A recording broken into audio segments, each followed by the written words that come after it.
Bueno, primero de nuevo saludar y agradecer la posibilidad de poder estar con ustedes de esta manera virtual y de la manera que haga falta. Vamos a estar a disposición de la Secretaría de Energía las veces que sea necesario. Segundo, si me permite, señor presidente, sí. Contarles quiénes me acompañan y son parte de este equipo de trabajo que han sido los hacedores de este proyecto de ley. Conmigo están acá Maggie Videla, subsecretaria de Hidrocarburos, Marita Crespo, o María Luján Crespo, pero le decimos Marita, asesora legal y técnica de la Secretaría de Energía, Daniel Rigú, director nacional de Refinación y Comercialización, Ariel Kogan, asesor y coordinador de la redacción del proyecto de ley, Verónica Tito, asesora legal y técnica de la Subsecretaría de Hidrocarburos, Demian Panigo, que está por llegar, que también fue parte del equipo de redacción, Juan José Imisaldu, director nacional de Impuestos del Ministerio de Economía, Sebastián González, director nacional de Economía y Regulación, y Rodrigo Ruete, enlace parlamentario del Ministerio de Economía con el Congreso. Así que estamos todos a disposición y no quería dejar de mencionarlos. Yo, si me permite también, señor presidente, preparé una exposición que me gustaría ir mostrándola a medida que voy desarrollando para que sea más ilustrativo y al finalizar, por supuesto, todas las consultas y preguntas de lo que quieran consultar, sobre todo del proyecto de promoción de inversión de hidrocarburos. Si me permite, la comparto y empiezo a desarrollar el proyecto de ley. Sí, cómo no.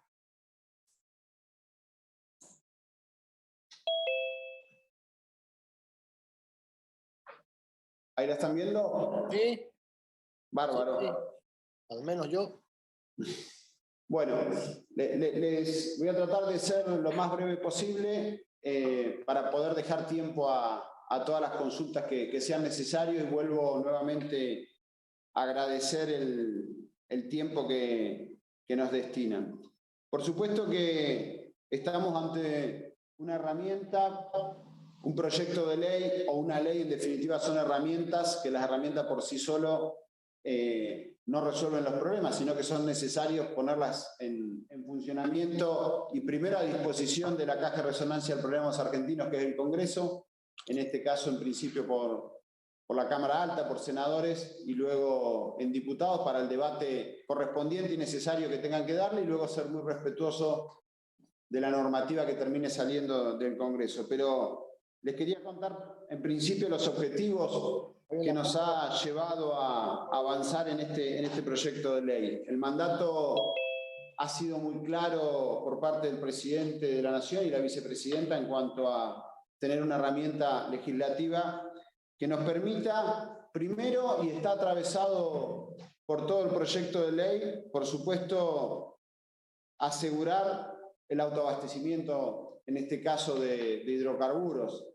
Toda la normativa tiene que leerse, interpretarse, entendiendo que la prioridad número uno es, por supuesto, el autoabastecimiento, resolver el mercado interno y luego de esto ir por un aumento de producción que nos permita generar saldos exportables, de esta manera conseguir divisas, fortalecer el Banco Central de la República Argentina, pero atravesado por un esquema también de sinergia en cuanto a trabajadores en su puesto de trabajo y no suspendido, en cuanto a pymes incorporándose a la cadena de valor, en cuanto a una industria nacional creciente produciendo los bienes necesarios para el desarrollo de la producción de hidrocarburos, las provincias que son las dueñas del recurso administrándolo, y en este caso también fortaleciéndose en cuanto a ese aumento de producción va a ser reflejado en mayores regalías, y la Secretaría de Energía, por mandato del presidente y la vicepresidenta, generando el vehículo necesario para luego de la reglamentación de una norma de este tipo lograr estos objetivos que les planteaba. Yo les voy a ir desarrollando la ley, les voy a ir planteando qué artículos están establecidos cada uno de los temas, más allá que los objetivos, como recién les planteaba, están en los primeros 4 artículos. Cuando hablamos de incrementar la producción e industrialización de hidrocarburos, ahí del artículo 41 al 60 se desarrolla esto. Lo mismo cuando planteamos de escalar las exportaciones de petróleo y gas, o sea, ir por encima de la demanda del mercado interno y así conseguir esos saldos exportables. Eso está desarrollado en el título 2, 3, 4 y 5 del proyecto. Por supuesto que el producido de ese incremento y de esas exportaciones va a aumentar los ingresos y va a fortalecer las reservas del Banco Central.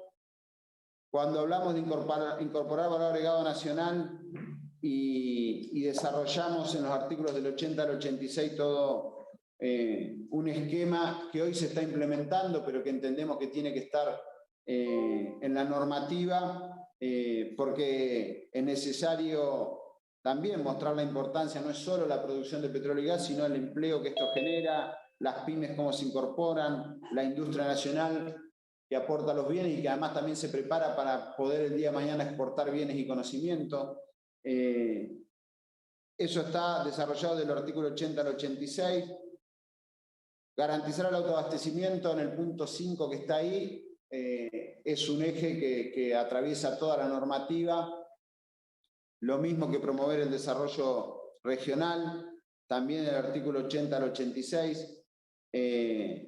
La participación de las provincias. Acá hay un mandato también importante del presidente y la vicepresidenta en cuanto a entender y garantizar los derechos de las provincias en cuanto a sus recursos, también de las potestades tributarias de la provincia, por eso no se ha modificado nada de eso, ni hemos tocado nada de eso, y también los derechos de los trabajadores que son fundamentales. Cualquier decisión de esta secretaría siempre es con los trabajadores adentro, sin lugar a duda, y eso está en el mismo proyecto. También hay objetivos generales al gobierno nacional que están plasmados en el proyecto de ley, como promover la perspectiva de género dentro del sector hidrocarburífero. Eso está desarrollado en el artículo 67 al 73, y ahora lo voy a explicar, y potenciar los planes de sustentabilidad energética del 62 al 66. Esos artículos establecen esto que para nosotros es fundamental.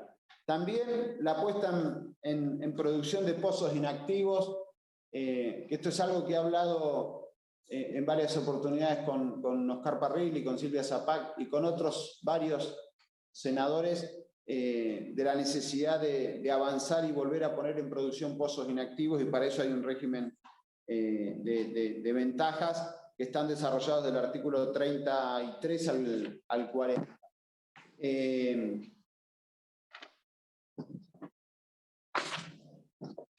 Los puntos claves de este proyecto, si bien entendemos que son varios y todos son importantes, primero, entender que estamos en un mundo de incertidumbre, con una pandemia que atraviesa todo el mundo y una economía global que tiene mucha incertidumbre. Pero aún ahí, en esta situación, el presidente nos mandata a dar previsibilidad, estabilidad y reglas claras. Por eso la vigencia de 20 años de este proyecto, eso está establecido en el artículo 2 del proyecto.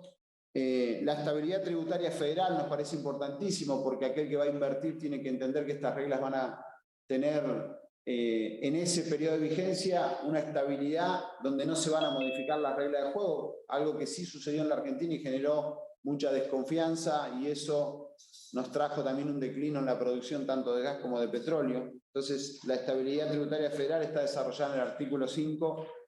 La estabilidad de los incentivos también en el artículo 5, tanto tributarios, arancelarios como cambiarios. Y el proyecto de ley lo que establece es algunos regímenes, algunos generales y otros especiales. El primero que se desarrolla en el articulado es el régimen general de petróleo,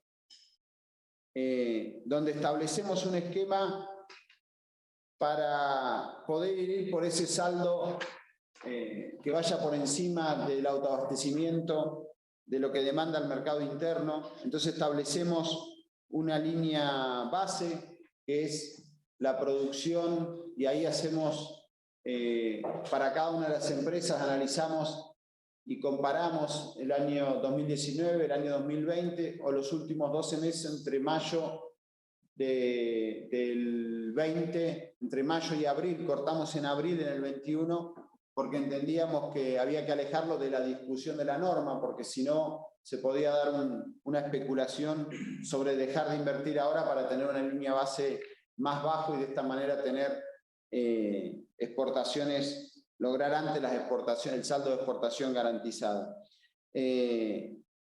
¿Cómo va creciendo el esquema y el porcentaje de exportación garantizada? Está desarrollado el artículo 11 al 16, en función de, por supuesto, que tiene que ver con el crecimiento de la producción total de la nación, tiene que ver con la participación de cada empresa en la cobertura del mercado interno, porque recordamos que no queremos descuidar eso de ninguna manera, no solo porque lo entendemos esencial y estratégico, sino también porque la ley de hidrocarburos nos lo plantea claramente en su articulado. Entonces, entendíamos que era clave este punto. La reversión del declino de la producción convencional, también de cada empresa, aquellas que frenen el declino va a tener un plus y va a tener un incentivo adicional. El incremento de su propia producción, ahí sí ya es la producción individual en función de cómo avanza el incremento de su producción, y la puesta en funcionamiento de pozos inactivos, como les explicaba hoy, contratando empresas regionales y nacionales. Ahí lo que buscamos es mayor actividad, mayor empleo, mayores puestos de trabajo, y aquella productora que contrate estas empresas recuperadoras va a tener un incentivo adicional, además de que estas empresas recuperadoras van a tener un cálculo de la base imponible del impuesto a las ganancias mayor. La libre disponibilidad de divisas es otra de las herramientas que incentivan. El 50% de la exportación garantizada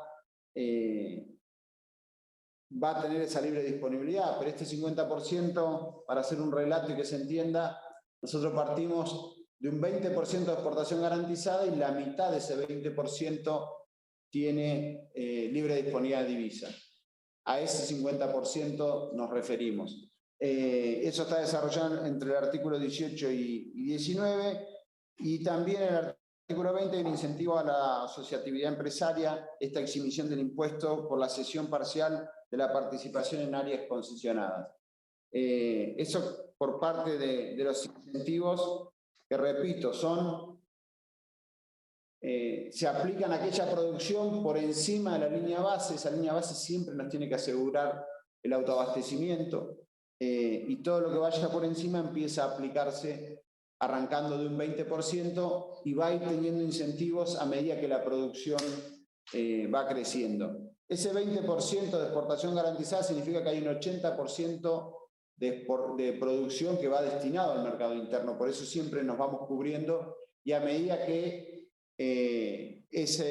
la exportación, los saldos por arriba de la línea base empieza a crecer la producción, va a ir creciendo la exportación garantizada. También hay un régimen general para gas. Esto se desarrolla desde el artículo 21 al 32 en el proyecto. Lo que hacemos ahí es contractualizar de a 3 años, como estamos haciendo en el Plan Gasar. Lo que hacemos es institucionalizar el Plan Gasar, que viene dando excelentes resultados. Que aprovecho a decir, hemos logrado frenar el declino que teníamos, y si comparamos el mismo mes en este momento con el mismo mes del año pasado, estamos con una producción por encima, y eso nos pone muy contentos. Pero además de los 11.000 puestos de trabajo recuperados por el programa, además de los equipos perforando, además de las pymes sumándose, y de los trabajadores, como decía recién, se ha logrado un ahorro fiscal de 78.000 millones de pesos y un ahorro en divisas de 1.150 millones de dólares. Esto producto de producir en la Argentina con trabajadores argentinos, con mano de obra argentina, con pymes argentinas, gas, y no tener que importarlo a un precio mucho más elevado. Entonces lo que hacemos es, en estos artículos del 21 al 32, institucionalizar esto, que ha dado muy buenos resultados. Y acá aprovecho y paso un dato. Hemos llegado a topear o a casi topear los gasoductos. Entonces también nos parece estratégico y esto lo he podido hablar con el presidente y la vicepresidenta, la necesidad de llevar adelante el gasoducto Néstor Kirchner y poder tener la posibilidad de transportar mucho más gas y poder llegar con gas a lo largo y a lo ancho de nuestro país, y eso nos permitiría sustituir definitivamente todo el líquido que quemamos para generar energía, la importación de gas por barcos y también resolver el problema del declino que estamos teniendo del gas que nos provee Bolivia. No podía dejar pasar este capítulo sin hablar de la necesidad y lo estratégico que nos parece la construcción del gasoducto Néstor Kirchner. Bueno, en este capítulo, además de lo que les contaba, también se vuelve a repetir la libre disponibilidad de divisas del 50% de esa exportación garantizada y la exhibición del impuesto a las ganancias por la cesión parcial de la participación en áreas concesionadas.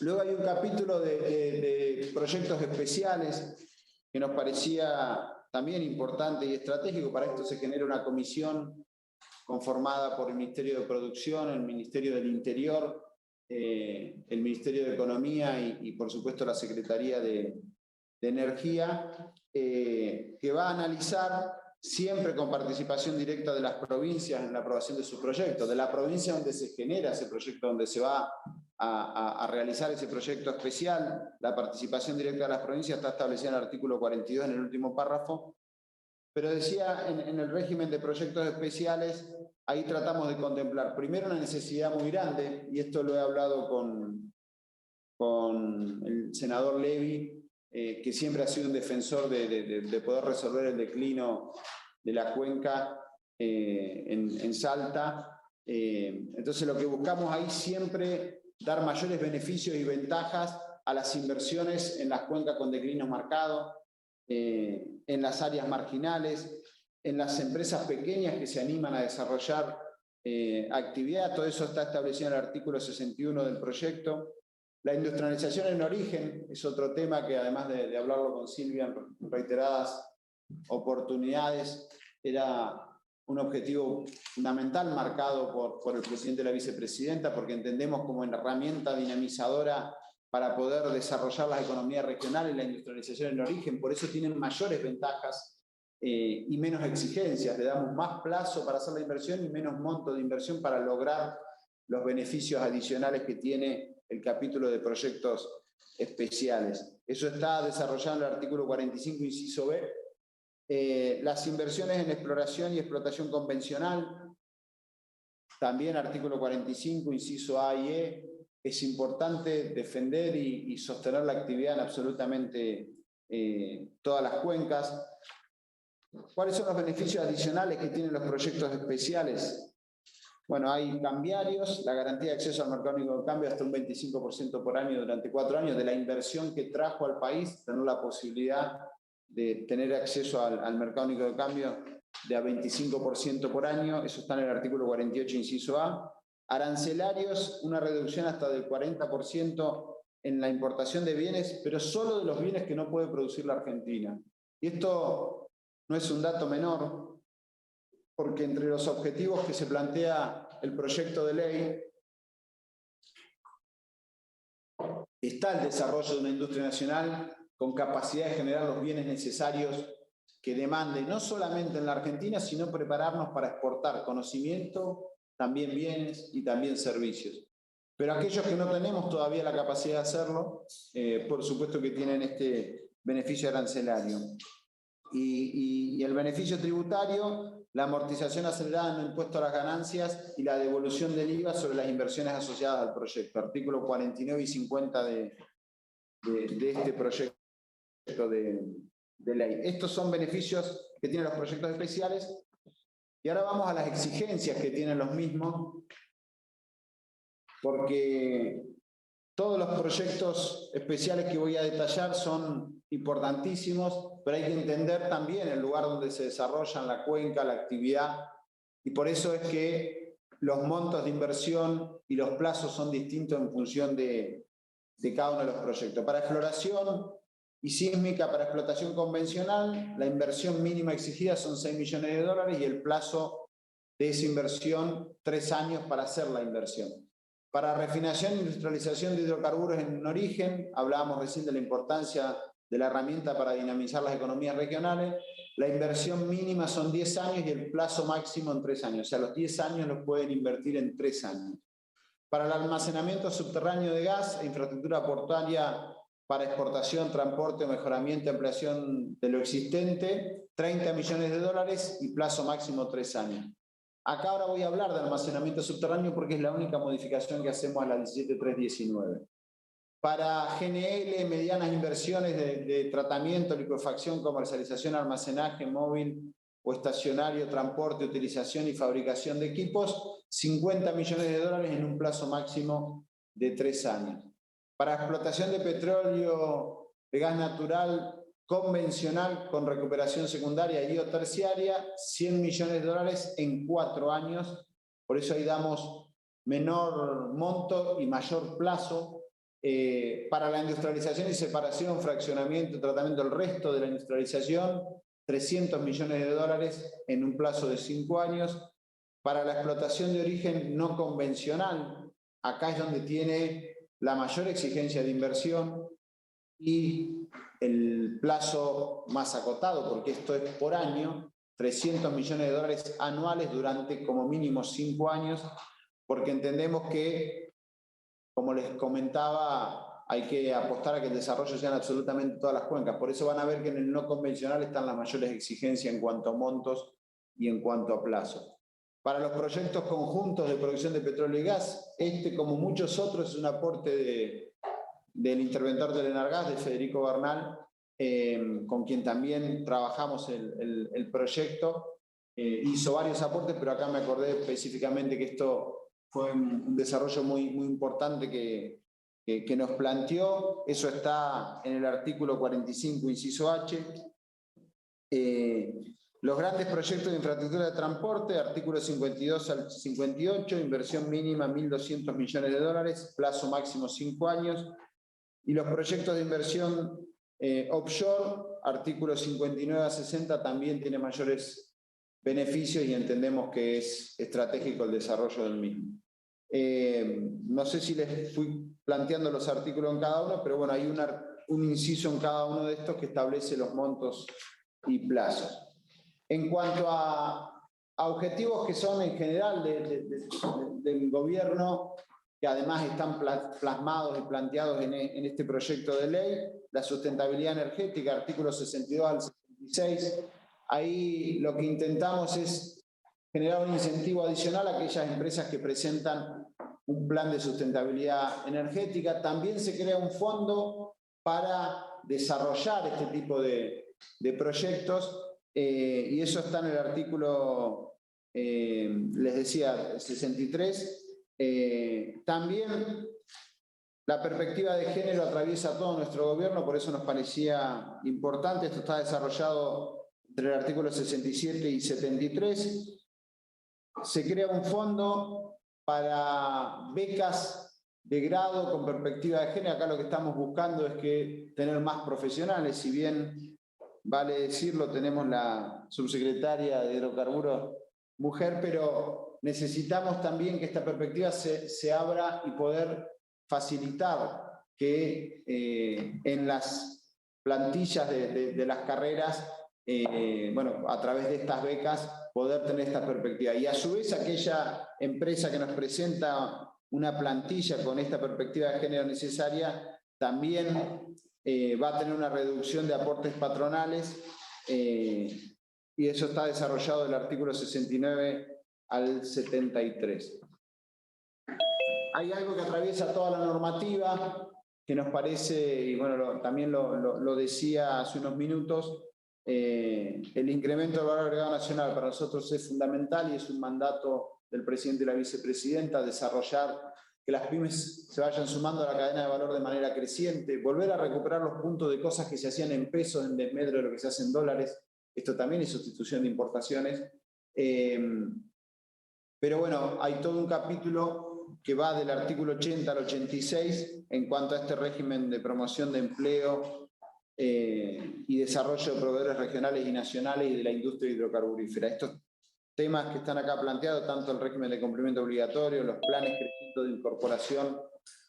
Las productoras nos tienen que presentar en sus planes de inversión y de manera creciente tiene que estar la incorporación de pymes regionales y nacionales y también de bienes nacionales en esa cadena. Y para esto hay un mecanismo abierto y participativo de control donde participan, además de la autoridad de aplicación, los sindicatos, los trabajadores están controlando esto, las provincias, las cámaras empresariales y regionales, también las nacionales, junto al Ministerio de Producción, en esa mesa donde se va controlando que esto sea de esta manera. Luego les decía hoy que había una modificación a la 17319. Esto es la creación de almacenamiento subterráneo, de la concesión de almacenamiento subterráneo. Es la única modificación que hacemos a la 17319 en todo el proyecto de ley, porque no es una ley de hidrocarburos lo que estamos presentando, sino una ley de promoción de inversiones en hidrocarburos, pero sí esta modificación la hemos planteado porque no estaba la posibilidad en la 17319, así que hemos avanzado y nos parece también una muy buena medida, que hay varias provincias en las cuales ya están trabajando con proyectos específicos. Y la modificación del ICL, artículo 91 al 105, donde se modifica la ley 23966 para establecer un impuesto que sea una alícuota, un porcentaje del precio de los combustibles líquidos. Esto en resumen, me pones... Esto es un resumen acelerado y quizás como... No sé si ahí... ¿Me pones, Juli? ¿Me están viendo ahí? Sí. Les decía un resumen acelerado de un funcionario del interior que se come las heces, habrá sido notorio, pero no quería robarles mucho tiempo, pero sí me parecía importante. Y bueno, este trabajo además se lo vamos a acercar junto al proyecto de ley que ya lo tienen, y estamos a disposición, señor presidente, no solamente de consultas, sino de las veces que sea necesario para ir a profundizar cada uno de los temas y de los artículos en los cuales haya dudas. Bueno, muchas gracias, estimado secretario.